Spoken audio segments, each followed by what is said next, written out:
কবিতাৰ শিৰোনাম অমানিশা, কথা ৰাচনাৰাণী শইকীয়া।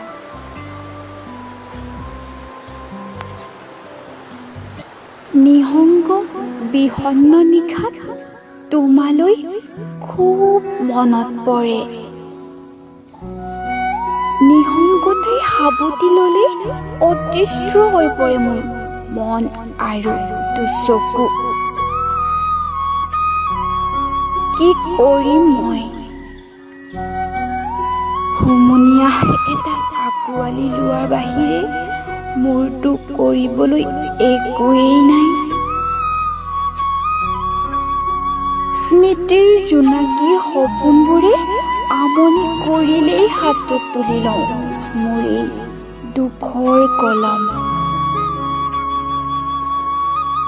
শূন্য তুলপাতত বিচাৰি চাওঁ তোমাৰ সেই একাজলিৰ অলপ মৰম। আকৌ যদি সপোনবোৰ থব পাৰিলোহেঁতেন তোমাৰ দুহাতত,